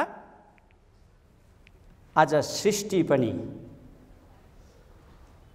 आइएर आत्था गरिरहेको छ। चारैतिर हत्या, हिंसा, पाप, व्यभिचार, अनेक प्रकारको अधर्म सृष्टिले थाम्न सकेको छैन। यसै कारण परमेश्वरको वचनले यो कुरा भनिरहेको छ। आउनुहोस् रोमीको किताब 8 अध्याय 19 अनि 21-22 है। किनकि सृष्टिको तीव्र आशाले पनि परमेश्वरका पुत्रहरूको प्रकट हुवाईलाई पर्खिरहेको छ। हेर्नुहोस् त, सृष्टिको तीव्र आशाले परमेश्वरको पुत्रहरूको प्रकट हुवाईलाई पर्खिरहेको छ। 21 किनभने सृष्टि आफैले पनि विनाशको बन्धनबाट छुटकारा पाएर परमेश्वरका सन्तानको महिमापूर्ण स्वतन्त्रतामा प्रवेश गर्नेछ। किनकि हामी जान्दछौँ अहिलेसम्म पनि सारा सृष्टि एकसाथ ऐया अथा गरिरहेको छ र प्रसूति वेदनामा तडपिरहेको छ। हेर्नुहोस्, आज संसारमा भएको हर प्रकारको हत्या, हिंसा, पाप, व्यभिचार भएको कारणले गर्दा सृष्टिले विलौन गरिराखेको छ, पृथ्वीले विलौन गरिराखेको छ। जहाँ हत्या भएको छ, हत्या भएको मानिसको रगतले परमेश्वरलाई दुहाई दिइराखेको छ। जसरी हाबिलको रगतले बोल्दछ भनिकन हामी सबैलाई थाहा छ अघि। यसकारण सृष्टि आइया आथा गरेर बसिराखेको छ। परमेश्वरको जनहरू कहिले पुत्रत्वको दर्जामा आउँछ, कहिले सिंहासनमा बसेर राज्य गर्छ र कहिले परमेश्वरको राज्यमा यो सब कुरा हटेर जान्छ र हामीले शान्ति पाउनेछौँ। सृष्टिले पर्खिराखेको छ। कुरा बुझ्नुभयो? यसै कारण त्यो सिंहासनमा बसेर राज्य गर्नको लागि हामी तयारी हुनु परेको छ। त्यो सिंहासनमा बसेर राज्य गर्नको लागि हामी पुत्रत्वको दर्जामा आउनुपर्छ। बच्चाले राज्य गर्न सक्छ? बच्चालाई आफ्ना आमा बाबाले पनि आफ्नो अधिकार सम्पत्ति दिन सक्दैन, तर पछि दिन्छ जब उसले त्यो कुरालाई सम्हाल्न सक्छ। प्रिय हो, त्यो राज्य सिंहासनमा बस्नलाई बढेको विश्वासी तयारी दुलिन। एफिसी 5:27 अनुसार बिना दाग बिना झुरीको दुलही र मण्डली हुनुपर्छ। बिना दाग बिना झुरी, बिना चाउरीको। 90 वर्ष पुगेर चाउरी परेको बुढीलाई कसैले बिहा गर्छ? गर्दैन। एउटा टम्म गाला भएको हिष्टपुष्ट एउटा बहिनीलाई कसैले बिहा गर्छ? हो, त्यसले आत्मामा तयारीपनलाई देखाउँदछ। कुरा बुझ्नुभयो? यसकारण बच्चाले त्यो सिंहासनमा बसेर के गर्न सक्दैन? राज्य गर्न सक्दैन। यदि बच्चालाई सिंहासनमा राखिदियो भने त्यसले के गरिदिन्छ अरे? हजुर, पिसाब गरिदिन्छ। किन? त्यो बच्चालाई के थाहा थियो त्यो सिंहासन हो कि टोइलेट हो कि न भन्नुहोस् त? त्यो बच्चालाई के थाहा त्यो सिंहासन हो कि टोइलेट हो? उसलाई टोइलेट आयो, टोइलेट गरिदियो। यसकारण त्यो सिंहासनमा बसेर राज्य गर्नको लागि तपाईँ हामी पुत्रत्वको दर्जामा आउनुपर्छ। यशाया 11 को म पढिदिन्छु 4 पद, पेज नम्बर 945। तर धार्मिकता साथ उहाँले गरिबहरूको न्याय गर्नुहुनेछ र निष्पक्षतामा पृथ्वीका नम्रहरूको फैसला गर्नुहुनेछ। अनि उहाँले पृथ्वीलाई आफ्नो मुखको डन्डीले हिर्काउनुहुनेछ अथवा मानिसहरूलाई हिर्काउनुहुनेछ। अनि धार्मिकता उहाँको कम्मरको पेटी हुनेछ र विश्वास योग्यता चाहिँ उहाँको जाङको पटुका हुनेछ। जब तपाईँ हामी पुत्रत्वको दर्जामा आएर त्यो सिंहासनमा बसेर राज्य गर्ने योग्यको हुन्छौँ, तब परमेश्वरको राज्य आउँछ र परमेश्वरले गरिबको न्याय गर्नुहुन्छ, नम्रहरूको फैसला गर्नुहुनेछ। अनि पृथ्वीलाई भनेको पृथ्वीको मानिसहरूलाई चाहिँ मुखको डन्डीले हिर्काउनुहुनेछ। अनि उनीहरू दुष्ट काम गर्नेहरूलाई ओठहरूको सासले दुष्टलाई मार्नुहुनेछ। जब परमेश्वरले यसो गर्नुहुन्छ भनेदेखि तब सृष्टिले फेरि आया आथा गर्नु पर्दैन, हो कि न भन्नुहोस् त? तब फेरि सृष्टिले आया आथा गर्नु पर्दैन। यहाँ तल तपाईँहरूले हेर्दै जानुहुन्छ भनेदेखि बुवासो भेडाको पाठासँग बस्छ भन्छ, जवान सिंह पालेको पशु एकसाथ बस्छ भन्छ, अनि गाई भालुसँगै चर्छ भन्छ, अघि अनि सिंहले गोरुले झैँ पराल खानेछ भनेर भन्छ। सिंहले परमेश्वरलाई दोषाउँदैन। यो परमेश्वरको दिमाग खुस्की कि क्या हो? मासु खाने जातिलाई कुहेको पराल दिएर मार्नै लाग्यो भन्दैन उसले। तर एउटा विचार यसो भन्छ होला, कुहेको पराल खाएर क्या, परमेश्वर तपाईँलाई धन्यवाद छ, पराल खाएर डम्म भएर म त लेटिरहन्छु, शिकार गर्नलाई जानु पर्दैन। सिंहले कति बेला शिकार गर्छ भन्नुहोस् त? दिउँसो कि राति? म रात बिरात हिँड्नु पर्दैन, परिश्रम गर्नु, दुःख उठाउनु पर्दैन। परमेश्वर धन्यवाद छ तपाईँलाई, मैले मासु पनि खानु पर्दैन, केही गर्नै पर्दैन, पराल खान दिनुभएको छ। कति मिठो पराल, याङ याङ याङ। खुसी छु, आनन्दित छु, डम्म हुन्छु र लेटेर बस्छु, सायद भन्छ सिंहले। एउटा यो विचार हो क्या, बुझ्नुभयो? यो परमेश्वरको राज्यको कुरा। यसकारण यो बिहाले सिंहासनमा बसेर राज्य गर्नुपर्ने कुरालाई देखाउँछ। किनभने तयारी दुल्हिन यहाँ छ हैन, आज विवाह हुँदैछ। यसकारण हामी पनि प्रभुले हामीलाई मगनी गर्नुभएको छ। अब प्रभु हामीलाई लिन आउनुहुन्छ। जब प्रभुले हामीलाई लानुहुन्छ, बादलमा विवाहको भोज हुन्छ। छोडिएकाहरू 666 को हातमा परेर पेलानमा जानुपर्छ। यसकारण हामी तयारी हुनुपर्छ र विवाहले तयारीको सन्देश दिन्छ भनेको कारण यो हो। हुन्छ, अब हामी प्रार्थनामा जान्छौँ।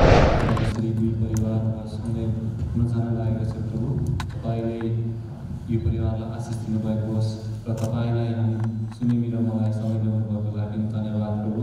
र तपाईँलाई तपाईँको अनुग्रह, प्रेम, शान्ति, कृपा सबै थोकलाई धन्यवाद भन्दै माग्दछु यीशु ख्रीष्टको नाममा। आमेन।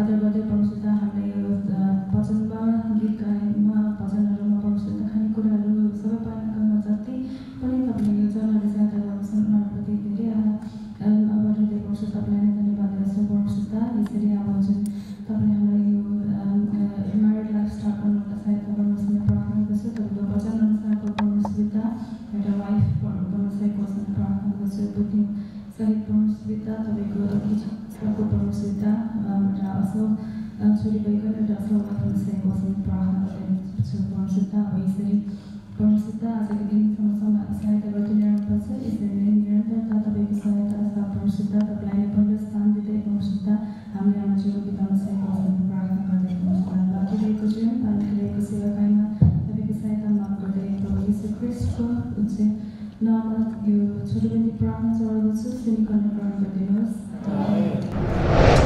धन्यवाद चढाउँदछौँ।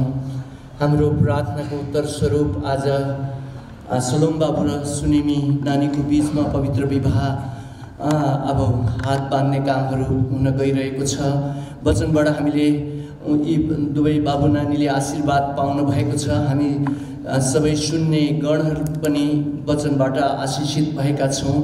जीवित परमेश्वर बाबु अब सलोम बाबु र सुनिमी नानीको बिचबाट एउटा परिवार सुरु हुन गइरहेको अवस्थाहरू छ र जसरी काना सहरको बिहामा प्रभु येशू त्यस बिहामा तपाईँ जीवित परमेश्वर स्वयं नै उपस्थित भइकन आशीर्वाद दिनुभएको थियो र तपाईँले आफ्नो वचनमा भन्नुभयो जहाँ 2 कि 3 जना मेरो नाउँमा भेला हुन्छ भने म त्यस बिचमा हुन्छु भनेर तपाईँले भन्नुभएको छ र हामीले तपाईँलाई देख्न नसके पनि तपाईँले हामीलाई देखिराख्नु भएको छ र यो यो पवित्र विवाहको अदृश्य पाहुना तपाईँ जीवित परमेश्वर हुनुहुन्छ।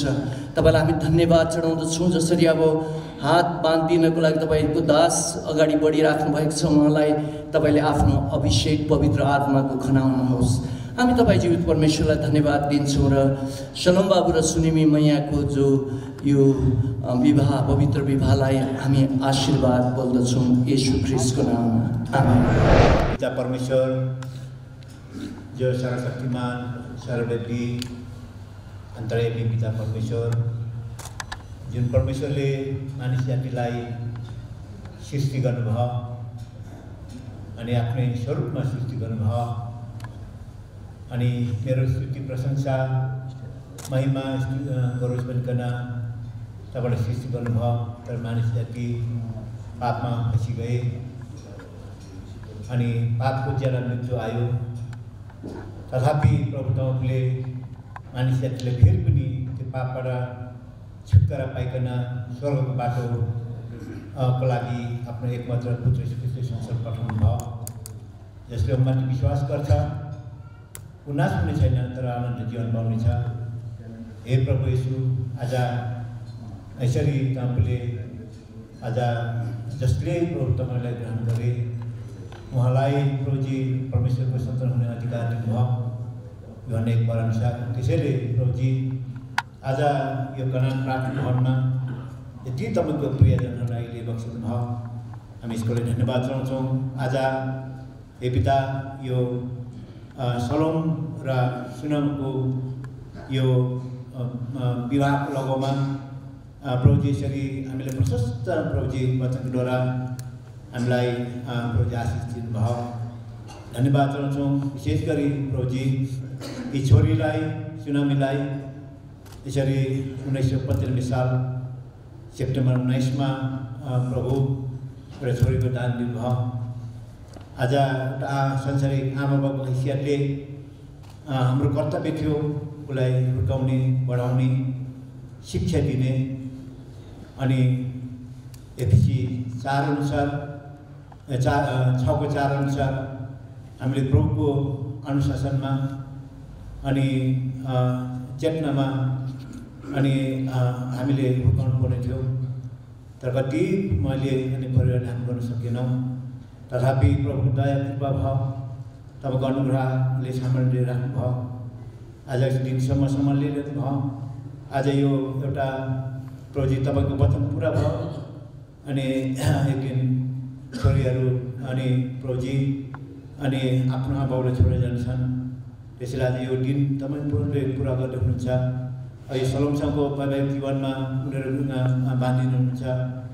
हामी उनीहरूको उज्जवल भविष्यको लागि प्रभु तपाईँमा हामी प्रार्थना गर्छौँ। हामीले के हो र एउटा शरीरको आभावना हो, हामीमा आफैमा कमजोर छ, दुर्बल छ। त्यसैले प्रभु येशू तपाईँले यी दुईलाई तपाईँले एक बनाउनु भएको छ। प्रभुजी जति वचनहरू तपाईँले बगाउनु भयो आफ्नो दासको मुखपत्र भइकन यो वचन अनि उनीहरूको जीवनमा साथै यो हलमा जति हामीले सुनेका छौँ यो उनीहरूको मात्र लागु छैन, प्रत्येकको लागि हो। त्यसैले पिता सबै कुरोमा आशिष दिनुहोस् भन्दै आज जति प्रभुजी तपाईँले यो दिन अनि समय अनि यो विवाह सम्पन्न हुनुको लागि तपाईँले साथ धन्यवाद जनाउँदै यो छोटकरीमा गरेको बिन्ती धन्यवाद हामीले सिद्धमा द्वार मुक्ति दिनुहुने मुक्तिदाता प्रभु येशू ख्रीष्टको नौलो चौँ पिता सुनि ग्रहण गर्नुहोस्। आमेन।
मलाकी 2 अध्यायको 14 यस्तो लेखिएको छ, तरै पनि तिमीहरू भन्छौ यो किनभने परमप्रभु तिमी र तिम्रो जवानीकी पत्नीको बिचमा साक्षी हुनुभएको छ, जुन पत्नीसित तिमीले विश्वासघात गरेका छौ, तर ऊ त तिम्रो जीवन साथी र तिम्रो वाचकी पत्नी हो।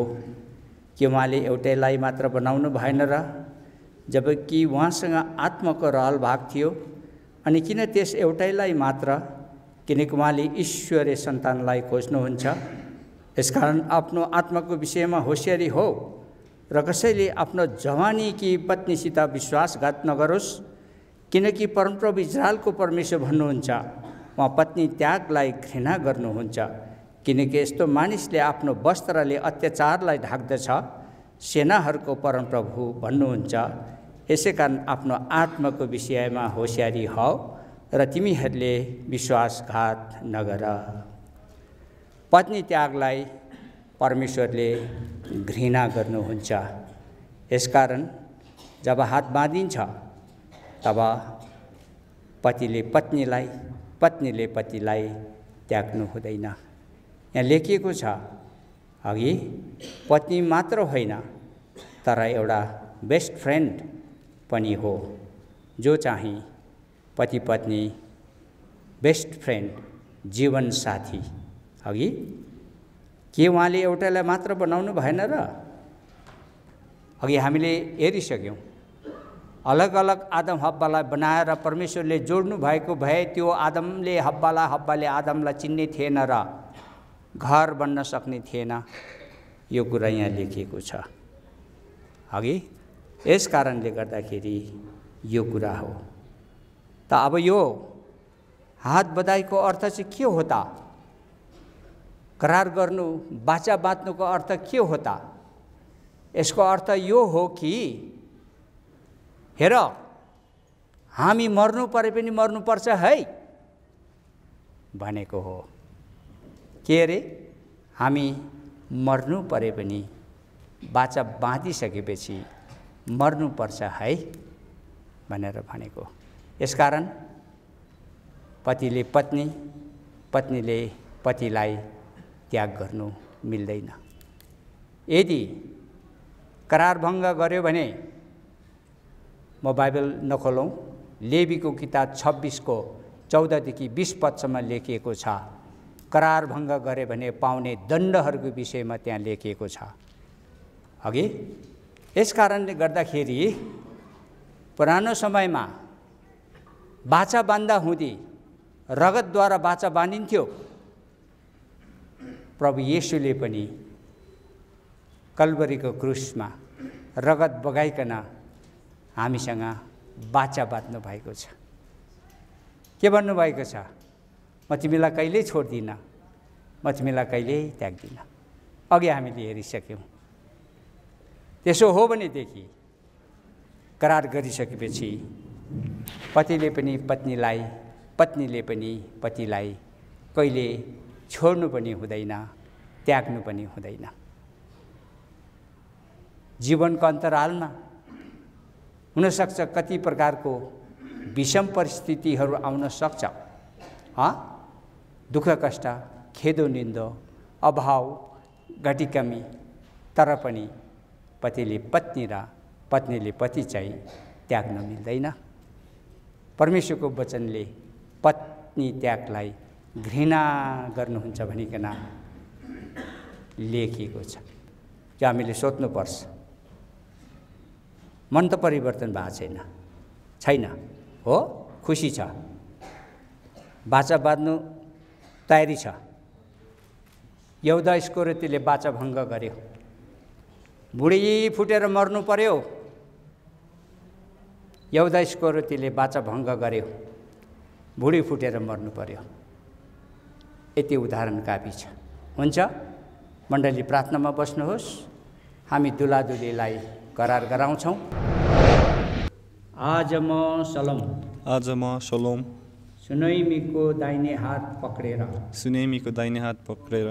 हात मात्र होइन मनमा हृदय मिलाएर परमेश्वरको सामने मण्डलीको सामने स्वर्गदूतको सामने यो प्रतिज्ञा गर्दछु कि आजदेखि सुनैमीलाई म मेरी पत्नी भनी स्वीकार गर्नेछु।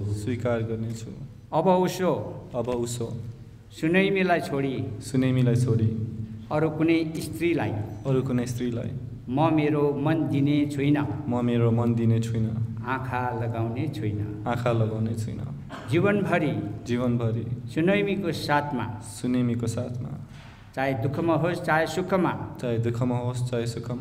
उहाँसँग मिली प्रभुको सेवा गर्नेछु।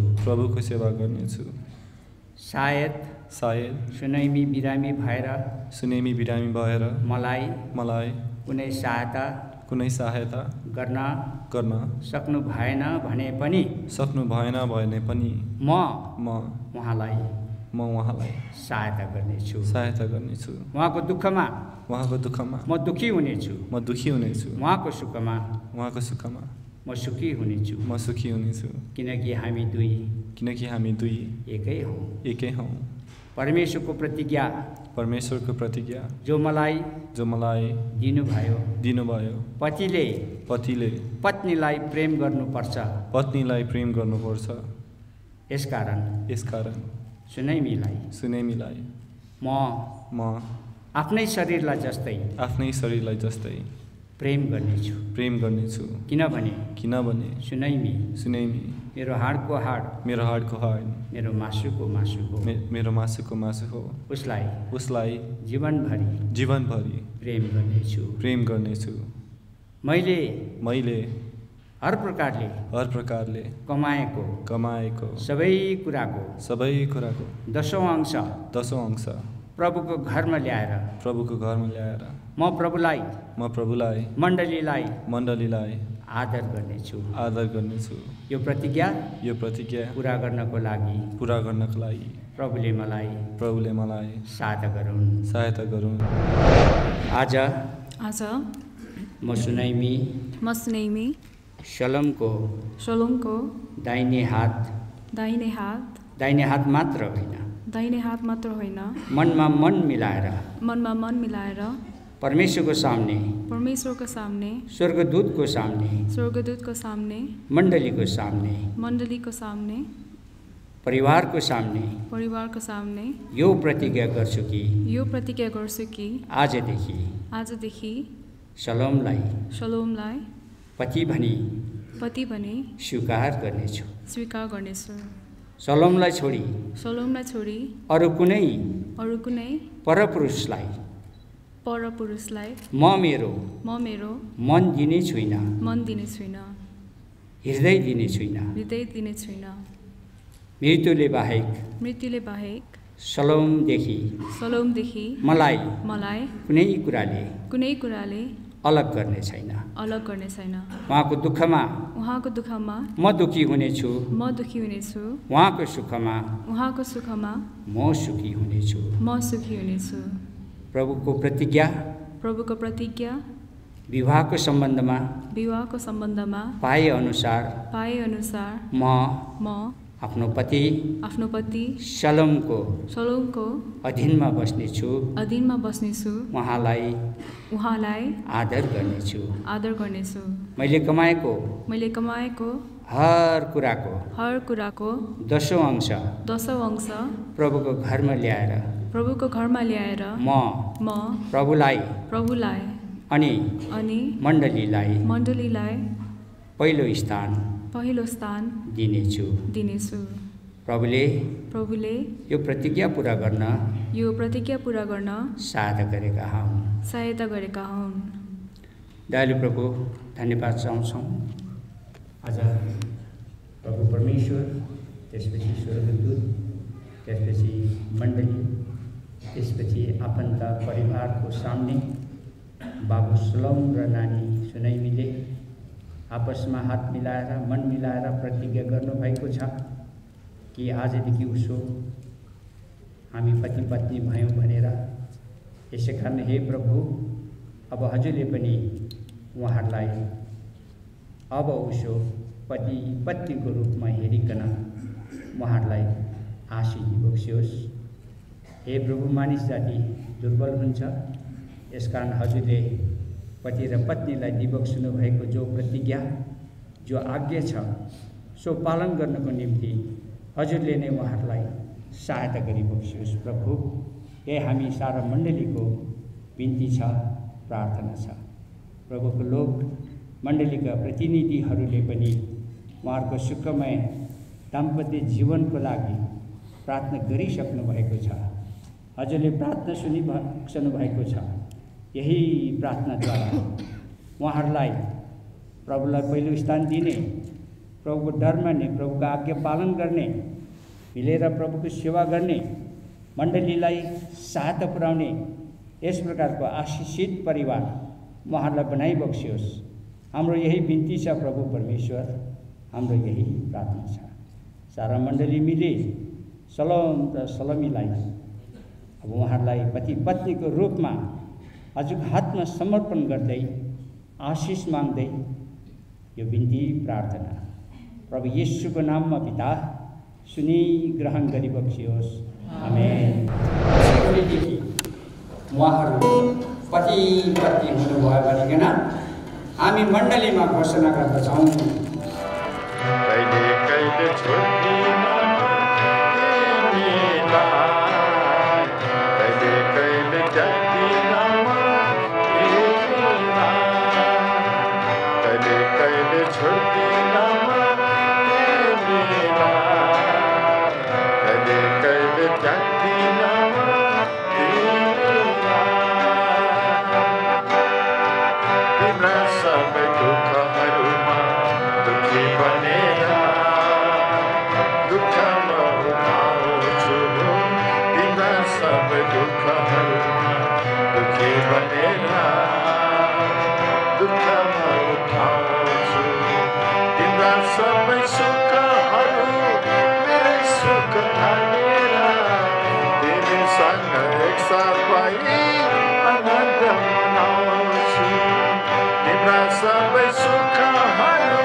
एक साथ पाएंगे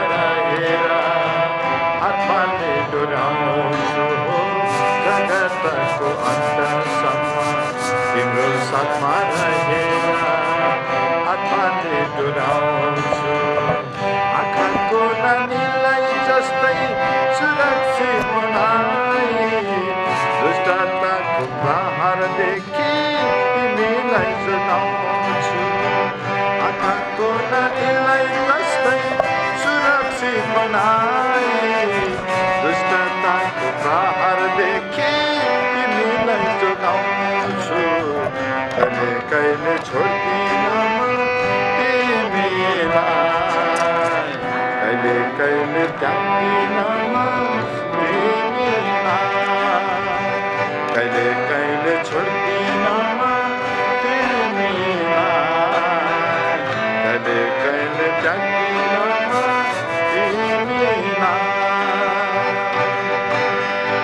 मलाई आदर गरेर मेरै डरमा हिँडेर इमानदारी देखायो मलाई आदर गरेर मेरै डरमा हिँडेर इमानदारी देखायो यसैले आशिषको मुहान तिमीमा फुटाउँछु धार्मिकताको दैने हातले सदैव सम्हाल्छु यसैले आशिषको मुहान तिमीमा फुटाउँछु धार्मिकताको दाहिने हातले सदैव सम्हाल्छु कहिले कहिले छोड्दिन तिमीलाई कहिले कहिले त्याग्दिन तिमीलाई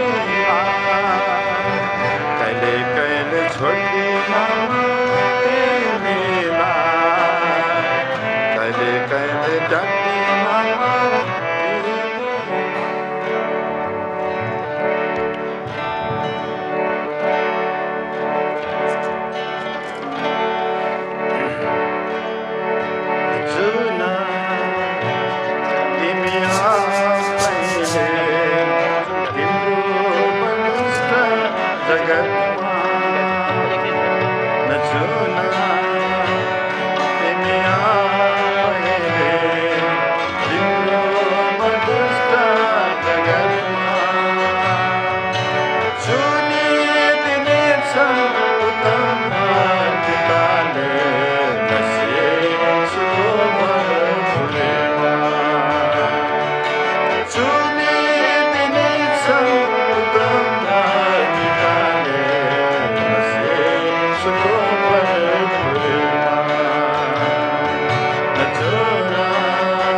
सुन्दर धरती आकाश तिमीले नै बनायौ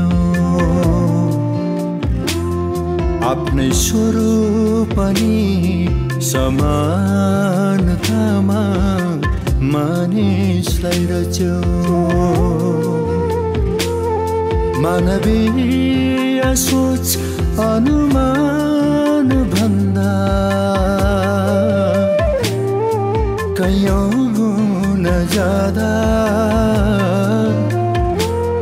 मानवीय सोच अनुमान भन्दा कैयौँ गुण ज्यादा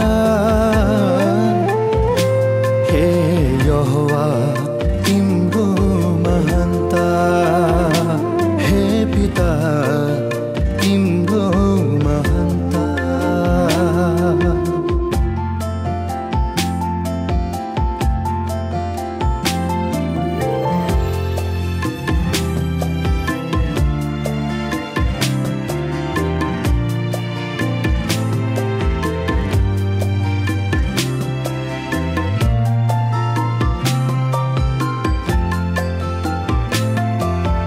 स्वर्गमा तिमी पृथ्वीमा तिमी समुद्रमा तिमी पातालमा तिमी स्वर्गमा तिमी पृथ्वीमा तिमी समुद्रमा तिमी पातालमा तिमी तिम्रो दृष्टिबाट कुनै प्राणी यहाँ लुक्न सक्दैन अन्धकारले पनि उज्यालोमा पार्न सक्दैन मानवीय सोच अनुमान भन्दा कैयौँ गुण ज्यादा मानवीय सोच अनुमान भन्दा कैयौँ गुण ज्यादा हे यहोवा तिम्रो महानता हे पिता तिम्रो महानता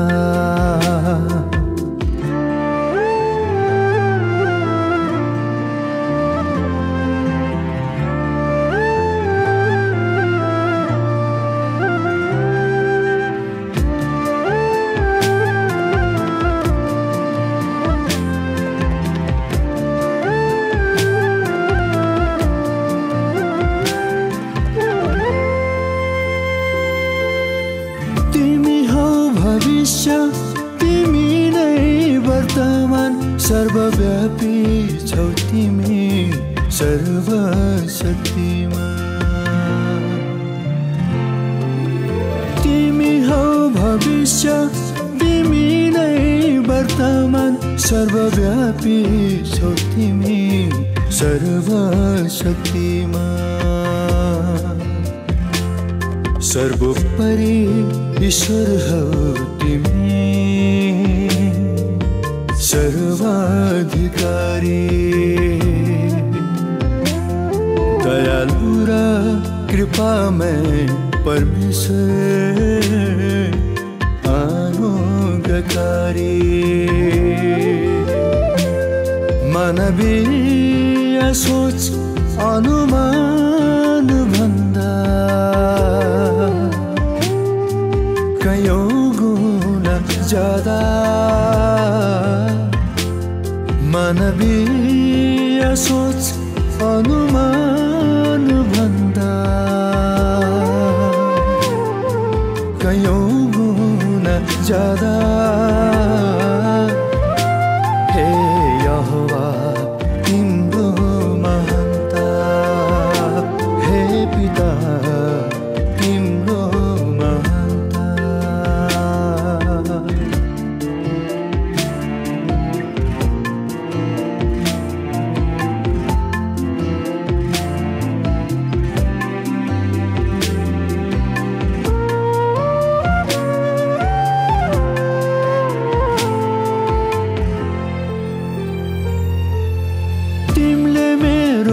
बसाई मेरो उठाइ जान्दछौ टाढैबाट मेरो विचारलाई बुझ्दछौ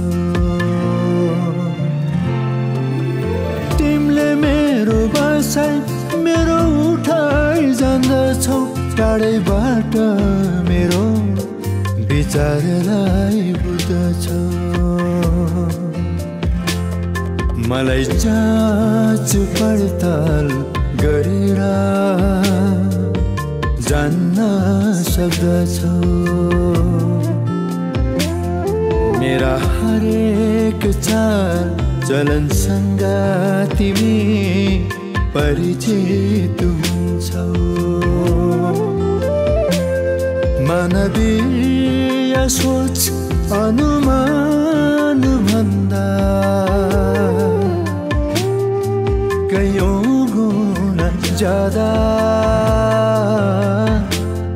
मानवीय सोच अनुमान भन्दा कयौं गुणा ज्यादा हे यहोवा